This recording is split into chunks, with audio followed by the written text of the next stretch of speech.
स्वतंत्र भारत की स्वतंत्र भारत की भारत माता की भारत माता దేశాన్ని ముందడుగు ఉంచడానికి మనమంతా ప్రయత్నాలు చేద్దాం.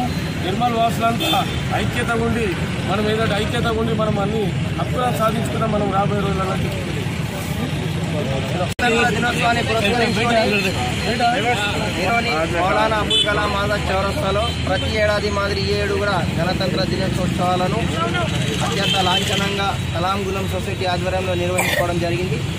73వ గణతంత్ర దినోత్సవాన్ని మనం అందరం ఈ ఏడు కూడా కలిసికట్టుగా ఉండి జరుపుకోవడము చాలా అదృష్టం. ఎందుకంటే అనేక మహమ్మారీలు వచ్చి మన కళ్ళెదుటే ఎంతో మందిని మరణ రూపంలో తీసుకెళ్లడం జరిగింది. భగవంతుడు మనకు ఈసారి ఈ గణతంత్ర దినోత్సవాన్ని చూసుకునే అదృష్టం కల్పించినందుకు ఆ భగవంతునికి ముందుగా నేను కృతజ్ఞత ధన్యవాదాలు తెలియజేస్తున్నాను. సుమారు 20 ఏళ్లుగా ఈ చౌరస్తాలో ఈ తరహా కార్యక్రమాలు నిర్వహిస్తూ మేము ఇతర కార్యక్రమాలు కూడా నిర్వహిస్తూ ముందుకెళ్తాం. ఈ కార్యక్రమానికి విచ్చేసినటువంటి ఆయా పార్టీల నాయకులు, ప్రజాప్రతినిధులు, యువజన సంఘాల నాయకులకు, ఇతరులందరికీ నేను పేరు పేరున కృతజ్ఞత ధన్యవాదాలు తెలియజేస్తున్నాను. यूए जमहूरिया के मौके पर नेशनल रिपब्लिक डे आज सबको मैं बहुत बहुत मुबारकबाद पेश करते हुए आज मौलाना अबुल कलाम आज़ाद चौराहे पर बड़े जोश व खरोश से कोविड के जितने भी कानूनी जो गाइडलाइंस थे उसको फॉलो करते आज यहाँ मनाए हैं। आज का दिन 1950 में 26 जनवरी को जो कानून नाफिज हुआ उसी का दिन आज मनाते हैं। असल में दरअसल 1947 में आज़ादी हमें हासिल हुई लेकिन कानून नाफिज 1950 में हुआ। तो मैं इस मौके पर सबको मुबारकबाद देता हूँ और जितने भी हमारे इस मुल्क के लिए कुर्बानी दिए हैं बड़े जो मौलाना अबुल कलाम अम्बेडकर हो या गांधी जी हो, उनके नक्शे कदम पर चलते हुए हम इस मुल्क को आगे बढ़ाएंगे।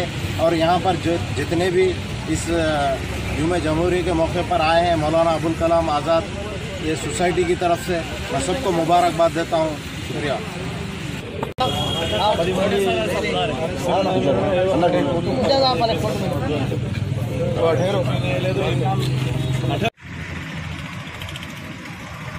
आज यौम जमहूरिया के मौके पर यानी हिंदुस्तान के तमाम हिंदू, मुस्लिम, सिख, ईसाई सबको मैं मुबारकबाद पेश करता हूँ।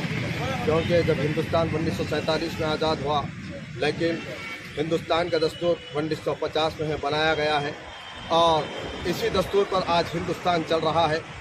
लेकिन आज जो कानून बनाया गया था हिंदुस्तान के आज़ादी के बाद, उसको यहाँ पर अब जो हुकूमतें हैं वो मुसलमानों को अलग करना चाह रही है, दस्तूर के खिलाफ है। लेकिन यहाँ पर हिंदुस्तान के अंदर हिंदू, मुस्लिम, सिख, ईसाई मिलकर उनको भी मुंह तोड़ जवाब देंगे और बताएंगे कि यहाँ पर जब हिंदुस्तान आज़ाद करने के लिए हिंदू, मुस्लिम, सिख, ईसाई मिलकर हिंदुस्तान को आज़ाद किए हैं, उसी तरीके से ये फ़िरक़ा परस्त जमातों को इंशाअल्लाह ताला मुंह तोड़ जवाब सब मिलकर, हिंदू, मुस्लिम, सिख, ईसाई मिलकर मुंह तोड़ जवाब देंगे और उसको इख्तिदार से हटाएंगे इंशाअल्लाह।